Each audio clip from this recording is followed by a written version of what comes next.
A. By the way, none of our products contain preformed vitamin A. Preformed vitamin A, perhaps fine for a child to take, but really no adult needs to be taking preformed vitamin A. We can get whatever vitamin A we might need from a carotenoid source, and that's healthier.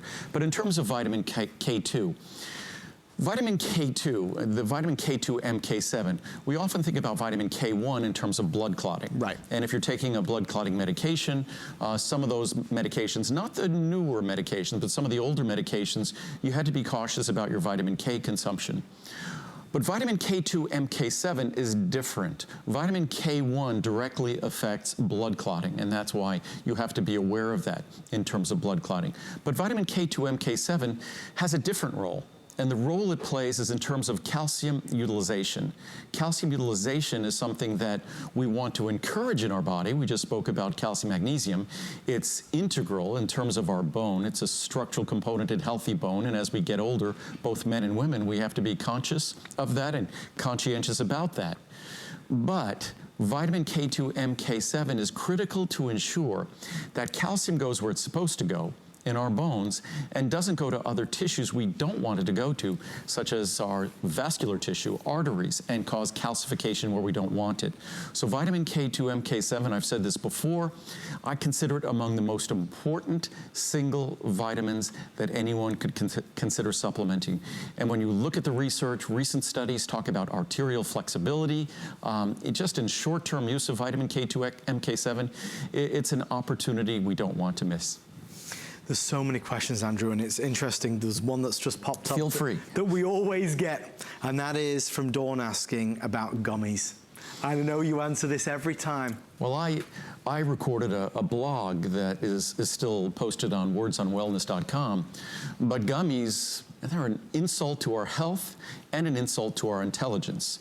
In fact, decades ago, there was something I think called the jelly bean rule that was discouraging companies from taking high-calorie candies and simply putting a little vitamins in them and then being able to call them healthy. Frankly, gummies that contain 10, 20, 30, 40, 50, 60 calories or so of basically sugar, right, and all sorts of other additives and whatnot, that's unnecessary. It's an insult to our health. Gummies are, originally gummies were just a little bit of a fad. Now I suspect there are billions and billions of gummies being manufactured and sold in the United States. And if it's one thing, if it was the only way to get a child to consume the nutrients they required, but most of them are being consumed by adults. And we blindly consume them, not looking at the label. We're probably using sweeteners in our coffee to avoid a 12-calorie packet of sugar, but meanwhile, our gummies contain 20, 30, 40, 50, 60 calories of sugar. That, as they say, what is it, caveat emptor, buyer beware? We really need to get in the habit of reading labels. And as far as I'm concerned, gummies, most of them that you see in the mass market are artificially colored. Yeah. Crazy to pick a health product with artificial colors. Right. I still can't comprehend why the leading multivitamins use artificial colors. So again, whether it's omega-3s or vitamins, whatever it is, they put a token amount of nutrients in this dosage form that basically is gelatin or other ingredients and just sugar to make it taste good. So it really has no place, I think, in a health regime, and hopefully they're just going to go away like any fad should.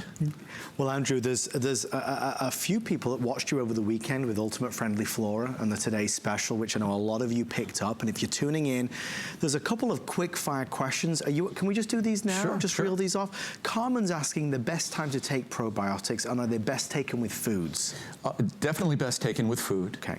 In general, most supplements are best taken with food because that's when all of the digestive processes, including nutrient absorption, are stimulated in the presence of food. But probiotics are definitely best taken with food.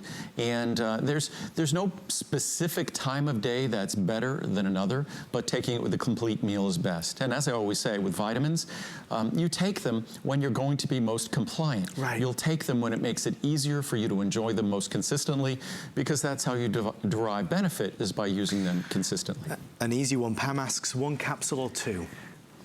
Easy question. Typically, one capsule is plenty, unless your doctor specifically told you for a certain reason that you need more, because our Ultimate Friendly Flora, especially for this Today Special, was 30 billion colony-forming units. That's it's perfectly balanced and very high potency, so one capsule should be all you need. And we'll, one last one for now. Judy's asking that she read an article claiming that probiotics or gut bacteria are beneficial for people with anxiety or depression. Do we know if that's true? That goes to the gut-brain axis, and there's some fascinating research talking about the role that these probiotic species play in our body, that not only do they play a role in digestion and the immune system, but they're also playing a role in terms of secreting chemicals that communicate with our nervous system, with our brain. So it's called the gut-brain axis. We can't say that probiotics are going to be a cure or a treatment for whether it's anxiety or depression or anything like that. But of course, to the extent we maintain our body in a healthier fashion, we'll be able to contend with those issues better. So I'm not going to say, as some companies will, that these are a cure or treatment or anything for anxiety or depression, but certainly it's a step in the right direction in terms of overall health. Thank you for your questions. I ordered my Ultimate Friendly Flora yesterday as well, so you're not alone. We're going to rattle through some wonderful, wonderful presentations in this show and some products that you didn't get to see over the weekend. We're going to head over this way, I believe. Andrew, I've always enjoyed talking to you about really where you started, how you started, your mission statement.